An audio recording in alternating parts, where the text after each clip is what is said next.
Punjabi radio USA ਦੇ ਦਰਸ਼ਕਾਂ ਔਰ ਸਰੋਤਿਆਂ ਨੂੰ ਬ੍ਰੇਕਿੰਗ ਨਿਊਜ਼ ਦਿੰਦੇ ਜਾਈਏ। American vice president JD. Vance ਜਿਹੜੇ ਕਿ ਈਰਾਨ ਦੇ ਨਾਲ ਗੱਲਬਾਤ ਕਰਨ ਲਈ ਇਸਲਾਮਾਬਾਦ ਜਾ ਰਹੇ ਸਨ, ਉਹਨਾਂ ਦੇ ਇਸ ਫੇਰੇ ਨੂੰ ਫਿਲਹਾਲ ਅਮਰੀਕਾ ਨੇ कैंसल कर दिता है जी। ब्रेकिंग न्यूज ये है कि जेडी वैंस होने हजे पाकिस्तान नहीं जा रहे। अमरीकी सरकारी जिम्मेदारां दे हवाले दे नाल एसोसिएटेड प्रेस का दावा है कि जेडी वैंस होने फिलहाल पाकिस्तान नहीं जा रहे। ये कम एन उस वेले बनया है जदों पाकिस्तान ने थोड़ा चिर पहलों ये आख्या सीगा कि ईरान नालों गलबात लई पाकिस्तान आउण लई हजे तक ना कोई वक्त दिता गया, ना कोई हामी भरी गई है। असीं उन्हां दे जवाब दी उड़ीक दे विच हां। जद कि अमेरिकन प्रेजिडेंट डोनाल्ड ट्रंप होना ने इस तो पहलों आख्या सीगा कि मैं अमेरिकन जिम्मेदारां नूं पाकिस्तान तोड़ दिता है। कुछ घंटे बाद पाकिस्तान पहुंच रहे ने।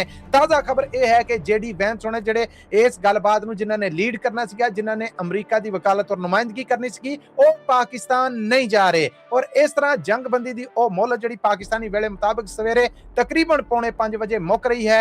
हुण खतरा है कि अमेरिकन प्रेजिडेंट ने जिहड़े ओ दोबारा ईरान ते हमले शुरू कर दिंदे ने। पाकिस्तान वाले पासों सफारती जरिए नाजार करन दी शर्त दस रहे ने कि पाकिस्तान पूरी कोशिश कर रहा है कि जंगबंदी दे विच थोड़ी मोहलत होर लभ जे, गल अगे वध जावे। ईरान नूं मनाउण दी कोशिश की जा रही है, पर पाकिस्तान तो फेडरल इतलामा और नशरियात दे वजीर अता तारड़ दे इस बयान तो बाद हुण उम्मीद टुट चुकी है कि ईरान कोई रिस्पॉन्स देगा। जबकि ताजा खबर यह है कि American vice president J D. Vance होने ने जिहड़े ओ पाकिस्तान फिलहाल नहीं जा रहे। डोनाल्ड ट्रंप होना ने उन्हां दा फेरा रद्द कर दिता है, पर इहदे विच कोई तब्दीली हुंदी है उस बारे भी जरूर जानू करावांगे। पर फिलहाल यह कन्फर्म हो गया कि जे.डी. वैंस होना ने पाकिस्तान दा फेरा कैंसल करता है।